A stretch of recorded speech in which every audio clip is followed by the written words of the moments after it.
Love this podcast? Support it and sponsor today. Simply head to AuscastNetwork.com for details.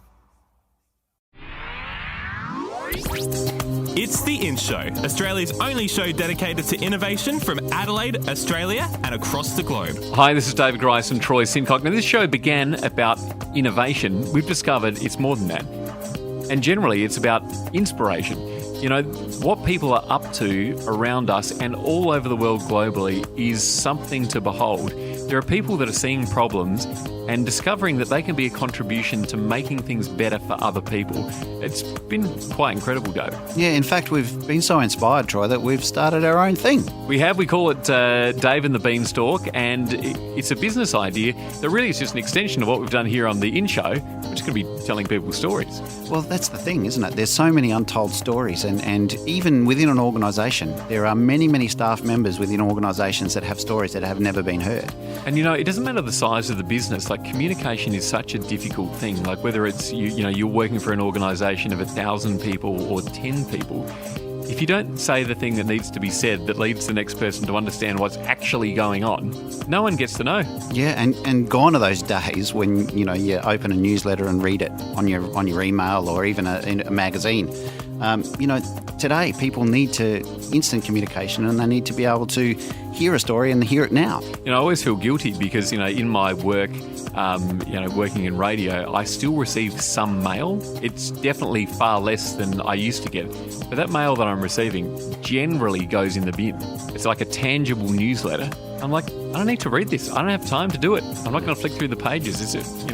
It's quite remarkable, the world that we're living in now. And I guess the great thing about audio is that you can do other things while you're listening. You can drive your car, you can be on the bus, you can be reading a book, you can be reading your emails, and it just means that there's so many more things that you can consume all at the same time and arrive at work all ready to go. In fact, you're probably listening to this right now while you're in motion. Well, quite possibly. I'm moving around in here. Can you stop doing that? On the show today, we are talking to a woman that's quite exceptional, and really, she's a perfect example of someone who's inspiring, who just saw an opportunity and took it. She certainly did, but not only that, she's Australia's most connected LinkedIn woman. Nearly 30,000 people she's connected to. Woo! Can you imagine what that would be like? Well, I think it's really exciting because what it means is, she's not seeing these people as friends per se as you would see them on Facebook. She's seeing these people as others who've really got something to contribute that could do things for, her own network. Absolutely. So the woman we're talking to, Leanne Isaacson, now she began as a farmer, a traditional farmer, and she's now transcended what that means, and she now refers to herself as a digital farmer, and I'm really looking forward to unpacking what that means.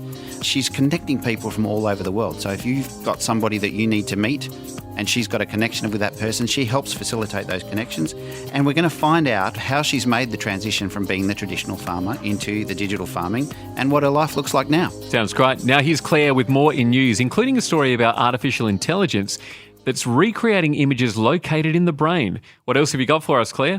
Thanks, guys. Lots happening in the world of health. Scientists have developed a blood test that can detect 8 sorts of common cancers. The team of researchers from the Johns Hopkins University in Baltimore, Maryland, teamed with Australian scientists from the Walter and Eliza Hall Institute to create CancerSeek.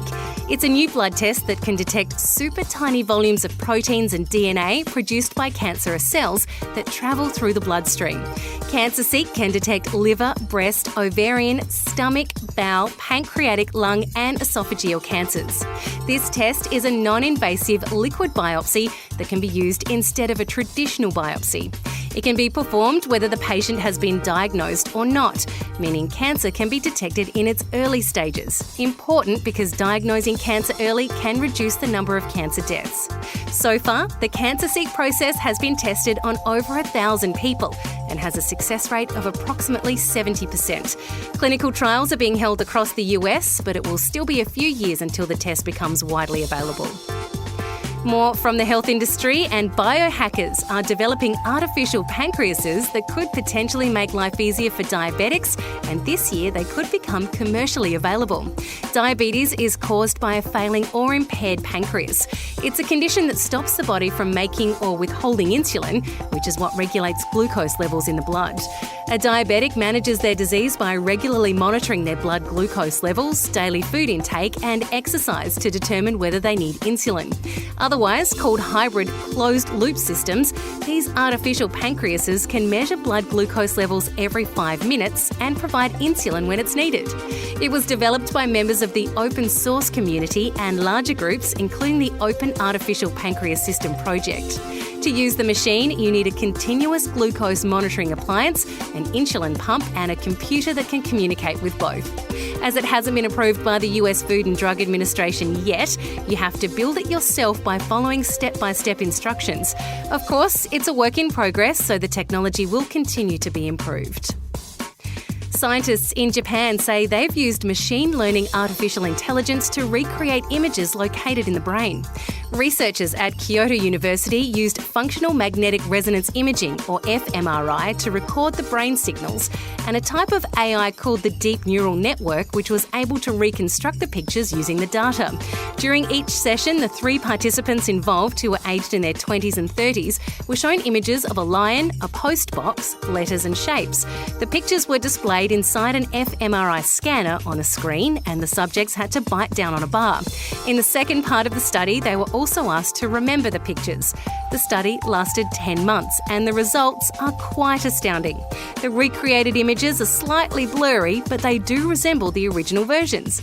This shows that subjective and perceptual images in the brain can be accessed by AI technology. Imagine if this could be used by law enforcement to get inside the minds of suspects. And that's what's in news this week. Thanks, Claire. Well, David, that gives a whole nother meaning to photographic memory. In fact, we can all have one. Once upon a time, you'd hear about these geniuses that could recall things almost exactly as they were. Now we can all have access to this. Yeah, and look, I think the interesting thing about this is going to be, if you and I were seeing the same thing and we then went into this machine and, your version of what we saw and my version of what we saw might not be quite the same. So I guess that's just going to be a very, very interesting take on learning about other people as well. Yeah, from what I understand, eyewitnesses have not been trusted for quite some time in terms of law enforcement because they know that, people are coming from their own context. So whatever you see within that context is whatever it is. It's not actually what's real. It's your version of what's real. Yeah, look, I could just imagine the applications and implications of something like this. It's going to be fascinating to see where this one goes. It kind of means that humans can be more relied upon, but just using artificial intelligence. Yeah, absolutely. David Grice and Troy Sincock, we're talking innovation on The In Show, and you can check us out at theinshow.online, Facebook, and follow The In Show on Twitter as well. Coming up, we speak to Australia's most connected LinkedIn woman, Leanne Isaacson. The In Show. It's all about innovation. Hi, I'm Frank Falco from a blockchain factory, and you're with Troy and David on The In Show. It's David Grice and Troy Sincock, and if you've missed an episode, make sure you subscribe to the In Show podcast on iTunes. The In Show. With a background in farming, Leanne Isaacson now considers herself a digital farmer. Australia's most connected LinkedIn woman, Leanne is a connection creator. So have you just made this all up, Leanne? Yeah, pretty much. Yeah, a self-made woman. Pretty much, yeah, pretty much. Probably connecting is something that I've always done, and I build connections really easily, and yeah, it just comes naturally. Tell me about what that means to you in terms of building connections, because do you see it as different to networking and facilitating? Yeah, I think so. I mean, networks... Your networks are really powerful, and I've had a very good friend once that said your net worth is equivalent to the size of your networks, and which is a really interesting sort of scenario. And I think sort of over the years I've had lots of different jobs, and I think coming from a rural community, you're connected to so many people and on different levels, and so that certainly is something that I grew up being in that sort of situation. But yeah, I think, your actual connections and the relationships that you build are different to networking. It's on a deeper level. Mm-hmm. So are you still farming? Is that still part of your life? Oh, look, it's probably a little bit of a tender subject at the moment. Our farm has just actually sold in December, so that settles at the end of February. So that's sort of the final chapter in that part of my life. So it's an interesting, I sort of sit here and think, well, I've still got such an affinity with agriculture and rural communities, but I live in the city, so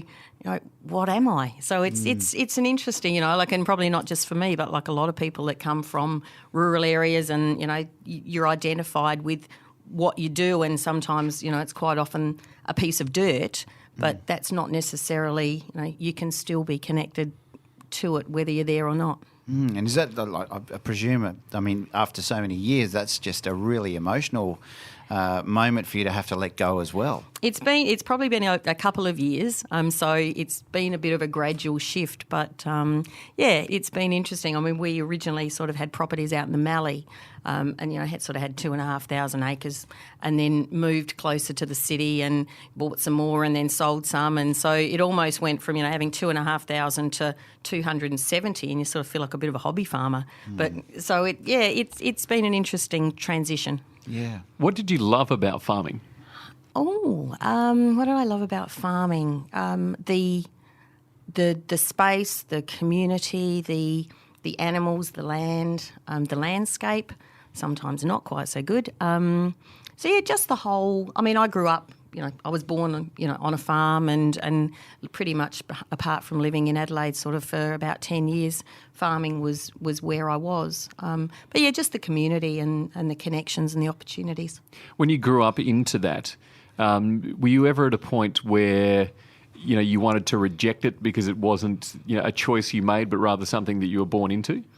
No, I was probably lucky enough. So I came to Adelaide to boarding school, and so I got a job and worked in Adelaide for probably about 7 or 8 years, and made a choice to go back. And I always said that I was lucky enough to have the growing up there, but then the experience in the city with a couple of different careers, and then I chose to go back. So I always said that I was, and for me that, with young people, especially, growing up, there's a lot of pressure on, especially young sons to stay, on the farm. I mean, I was one of 3 girls, so I didn't have, we sort of didn't have that same pressure. But, I always said, look, let them go and bring the experience and come back rather than trying. So, I didn't feel the pressure to stay, but I chose to go back. How did you feel moving between the two worlds? Because often the two don't ever meet, do they? You're either considered a city person or, someone from the land. Did you find it simple to go from, background of farming to then in the city and back again? And have you found people around you see any restrictions in making those types of moves? No, I don't think so. I know when I was living in the city, I used to go back and play sport back in so I used to go back to the country, every Saturday and play netball. So I sort of maintained that sort of, in my late teens, and that was an interesting transition because I wasn't living there. It was, well, are you local or you're not? Or so that was probably harder during that time. But going back, I mean, there was, I had a lot of friends that sort of were still there, and some married and went back as well. So I was probably lucky that married and having kids at a time that there were, a lot of younger, my age people as well. So, it was good. And I suppose over the years too, you would have seen a lot of transition in the way farming is done and how technology starts to come in to that sort of space. What sort of is the most significant thing that you've seen over the last sort of, 5 or 10 years in that space? I've seen a lot. Like as far as online stuff, I actually went online in 1997. I think I was the first in our whole region to get internet, and so back then back in 97, 98 it was dial-up and not particularly fast. And if I needed to send an email, I had, if there was a short in the neighbour's electric fence, I'd have to get my husband to go over and turn the electric fence off so I could actually send an email, just stuff like that. And then I, got a satellite dish. So it was satellite in and still out through the phone line, and then I got the two-way satellite. So I was I got a job with a government department back in, I think it was 2000, teaching people how to use the internet. And, back then, and I look now and think, God, how clunky it was. Google didn't exist and, all of that stuff. So, from a technology perspective, and in 2004, I was lucky enough to win a scholarship, a flexible learning scholarship, which allowed me to trial some stuff, like with technology in the rural areas. And there was a lot of equipment at the time in hospitals and mainly hospitals, like video conference equipment that really wasn't being used. And I thought, well, what can we do? It'd be really good to actually get the equipment being used for fun. Then the actual technology would become irrelevant and the learning would be the focus. And so we ran wine appreciation via video conference. So I managed to get a winemaker from the southeast on board, and so we ran some wine appreciation. Wish I'd known about that. I would have been in. It was a hoot, and it's part of that scholarship. So we actually did floristry as well via video conference. I've probably got that many stories on that, but like as part of that scholarship was I did some work over in Wales. And I thought, hey, wouldn't it be a hoot to actually run a wine appreciation video conference from Australia to Wales? And that's what we did. Wow. So that was pretty, that was a lot of fun. And I think, at the time it was really just to show that how it could work. But, like I was at the Swansea University. I think there was 10 professors, sitting in this room. We had a television. So Tony came on the screen. But what was interesting is the actual people there didn't know much about wine. So they actually learned. So like I said, I've got lots of stories, sitting with my laptop on the ute, on the front seat of the ute doing a webinar following behind the cows going between two farms. What was it about you, getting the internet first and that kind of thing? You obviously had a real thirst for what was coming next and, a deep passion for getting connected despite your remoteness to some things. Yeah, I actually don't know. I don't know how that happened. I wouldn't have a clue. But I think it was really a case of having people connected regardless of where they are. And so for me, that was, like we were running, back then they weren't called webinars, they were called online, just online rooms. And so I was facilitating like the Australian Women in Ag across Australia, like their committee meetings through online meeting rooms, and a lot of farmers, like we had, sort of farmers that had coaches working on their cash flows and things. And so using these online rooms, they could actually share their Excel, their cash flow and being able to see the results straight away. So it was about, better connections and better productivity and things like that. So I don't know how it happened, but it became my passion. How did that affect the farming experience for you? I mean, probably from our own farming experience, we probably didn't do a lot differently. It was probably my passion for education, and again, that was just something I always say I must have woken up one day and hit my head and developed that passion, because I never grew up, wanting to be an educator. But that really just became my passion. And so I think it was about, creating opportunities and, how can we create them the best way that we can, given distance. Mm-hmm. And you've brought that farming into the digital world now, haven't you? And so you call yourself a digital farmer. Tell us what that means. Well, it was probably, I was having a discussion with, so I've been actually running an online show myself, and the guy that's producing it's in Baltimore in Maryland. And we were having this conversation one day. I said, well, I don't know. I said, when the farm sells, what am I? I said, am I a farmer, or what am I? And he said, Leanne, with the way that you actually do stuff, he said, you're a digital farmer. He said, you plant the seed and then, you nurture it and you watch it grow, and sometimes things will grow faster than others. And it's really about, just the whole sort of farming concept. Yeah, so that's sort of how it started. Yeah, and bringing that into the digital realm, right? And so is that you helping businesses or growing businesses, or sowing the seeds and connecting people so they create stuff, or? Oh, look, it's all sorts of different things, really. Probably one of the things that I'm really good at is seeing a big picture and joining pieces of the puzzle together. And so I'm always thinking, even when I'm talking to someone, I'll think, now who do I know, or what do I know? And it's not necessarily always a person. It might be, well, hang on, I know that there's a piece of software out there that could actually help you. And that's just how my mind works. So it's really, helping people either connect to other people that might be potential clients, or being able to do things better, or, so that's sort of how I do it. What's the most fulfilling part of that for you? it's meeting people and actually building relationships and putting people together. I think that's probably the most fulfilling part. And seeing, you know, like I had a friend of mine who he was in Colorado and it sort of created an animation, and it was animated by some creators in the UK. And he said to me one day, he said, Leanne, can you find me a lawyer in London that specialises in media entertainment? Goodness. Yeah, sure. Yeah, I can do that. So, okay. So, you know, I did some really specific searches in my LinkedIn network and looked at profiles and there was one lady in particular, I thought, yeah, I think she's the one. And she wasn't, you know, like a direct connection of mine. She was a second level. And so I just sent her a connection, or I think I sent her a connection request just saying, hi, you know, this is who I am.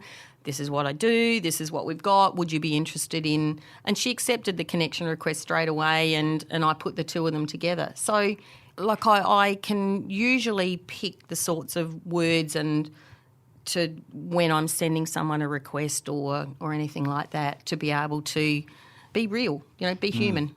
And that's probably what it is. Yeah. That's fascinating. So you've discovered the way that you communicate is the key to connecting people. Correct. Isn't that amazing? I've learnt so much in the last year, and particularly through doing the In Show. You know, we've had the opportunity to speak to some extraordinary people, you being one of them. And, you know, what I've discovered is so often people don't ask a question because they're assuming what the answer is going to be.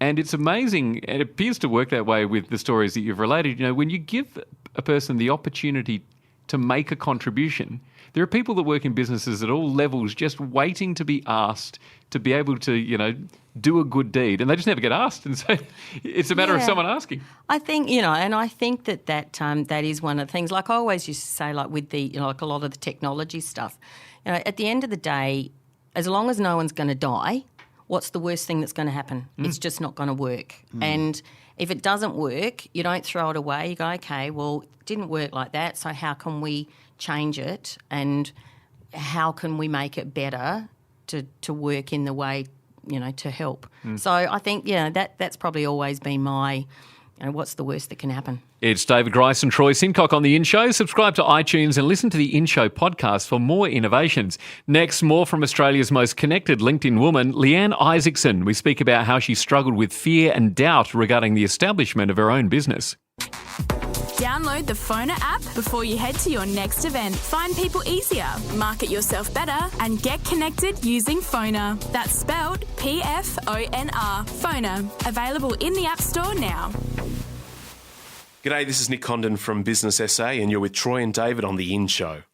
The In Show. We're talking to Australia's most connected LinkedIn woman, Leanne Isaacson. When you were starting out doing this stuff, what lessons have you learnt along the way? Because there would have been times when you communicated in a certain way, didn't quite get the result that you wanted. Has there been anything that you can really take out of that experience that where you look at yourself, you review where you were when you began this journey to where you are now? Are there things that are coming easier to you now that weren't in the beginning? I think I probably always, if I was asking or fighting for a cause, or, you know, if it was an organisation or a community or something like that, I was fearless, absolutely fearless. I could ring the president and ask for something.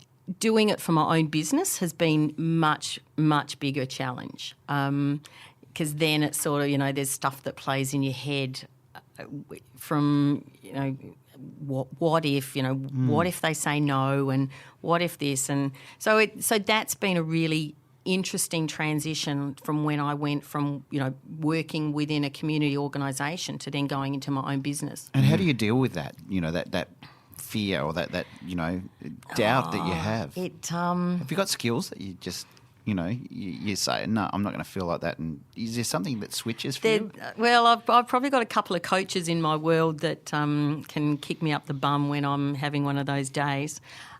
So there's a guy that, his name's Taki Moore. He's just an amazing coach. And I was watching like a Facebook Live that he did, and he does some really, you know, really impromptu stuff. So he's walking on the beach in Sydney and he said, right, well, I thought I'd just, you know, do this. And so he's got, you know, a stick and he's drawn this thing in the sand, and he said, right, so when you're feeling that you're just not quite maybe there, he said, you just have to ignore what's in your own head and step into the belief that others have in you. And Wow. that's something that just sits in my head because, you know, I think all of us, we have a little voice on our shoulder saying, well, you know, what if we're not good enough, or what if something goes wrong, and you have everyone else around you saying, well, look, you know how to do that with your eyes shut. So it's step into the belief that others have in you.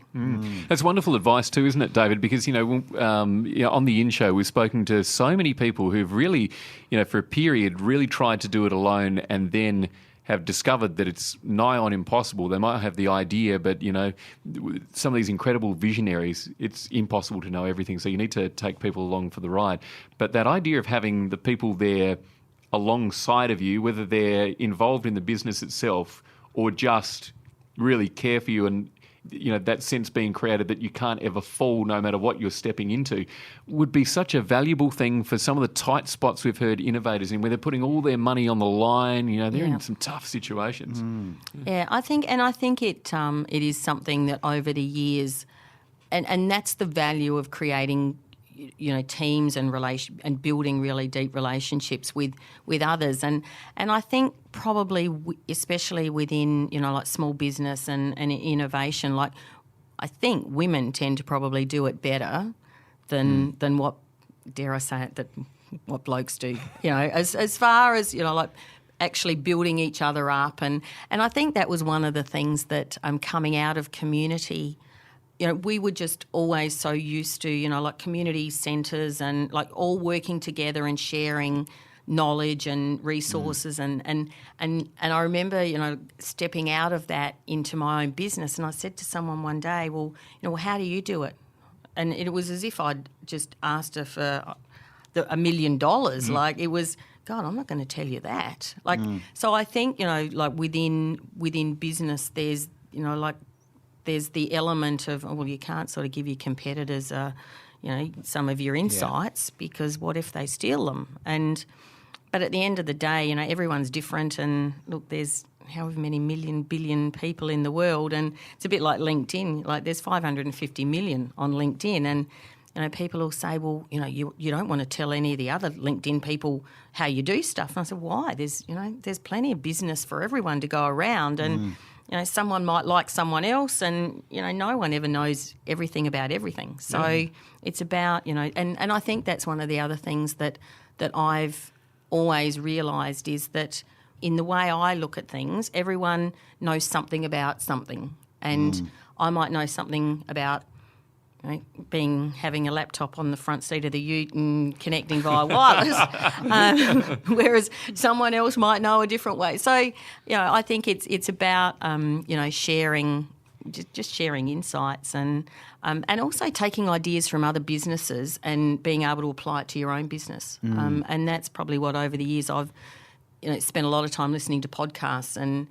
Think, now I wonder whether that would work, in my business. And, like I had the farming business that we established, which was selling lucerne hay and cereal hay to the horse industry.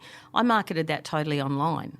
And, people would look at me and say, you can't, for a start, you can't sell, some sort of farming products online. But, I did it. And so I think it's, it's just switching the mentality to go, okay, so what parts of that can we actually take and how can we apply that to our own businesses?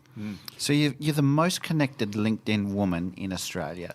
Yeah. Is that something that you sort of set out to do, or, or are you just working it hard to try and. No, I actually joined LinkedIn 10 years ago.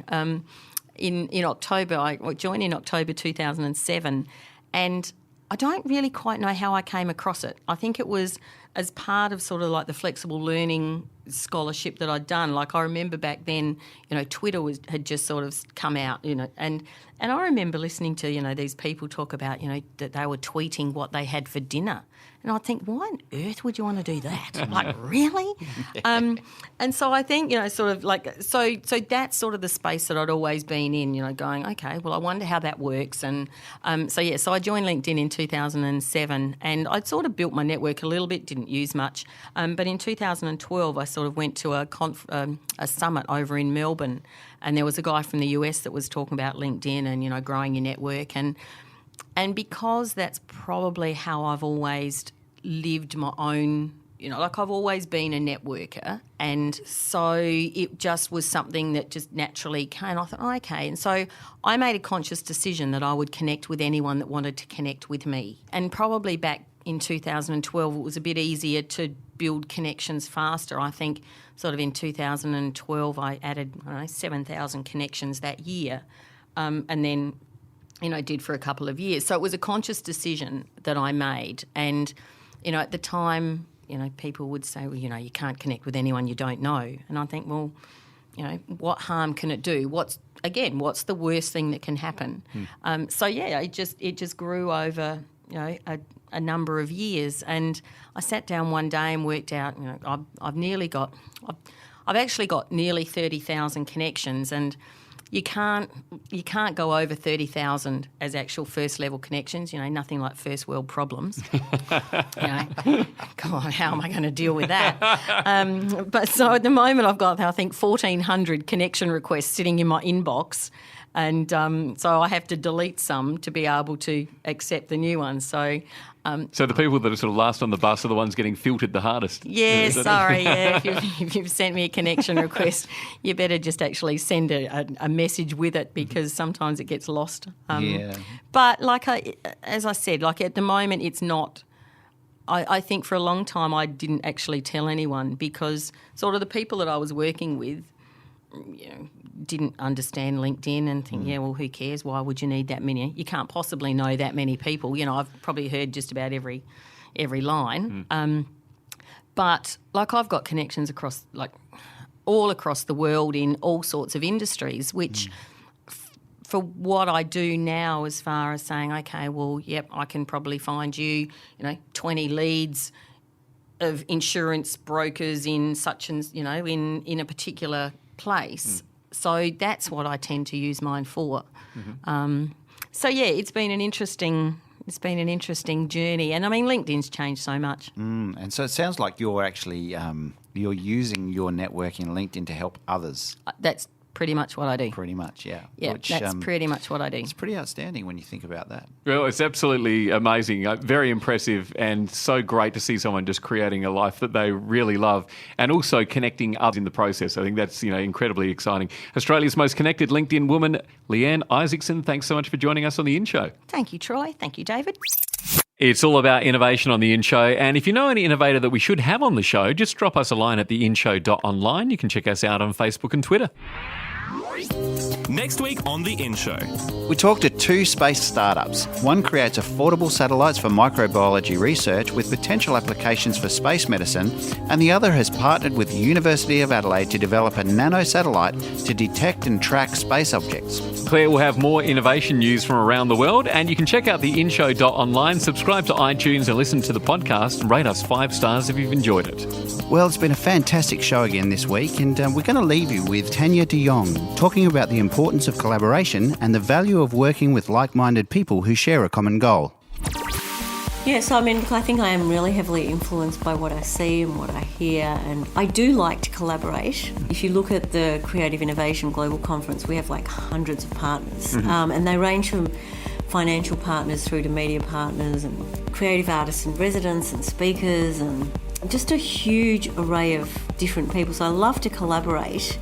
I don't like to be stifled by process, so I like to work with people that are agile, that can move fast and with me, but if you're nudging up against the wrong sort of personality set, it can be very uncomfortable, and that's happened to me on more occasions than I like to think about, really, where the way I work certainly doesn't suit. I don't think it suits most people. In some way, sometimes I think people feel inadequate by the amount that I do, and it's not at all my intention. In fact, I just want to bring people along with me and help us to create a more inclusive and cohesive world and communities. But I think it's also part of the tall poppy syndrome, that we have still got very strongly in this country, where we look at high achievers and instead of celebrating them and supporting them, we sort of try and find fault. I think that's really sad, because we need a lot of people to deal with the challenges that we're facing now.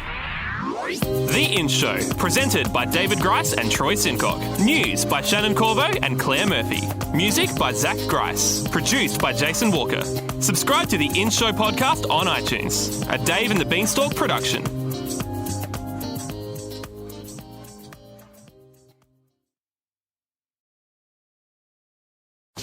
Love this podcast? Support it and sponsor today. Simply head to AuscastNetwork.com for details.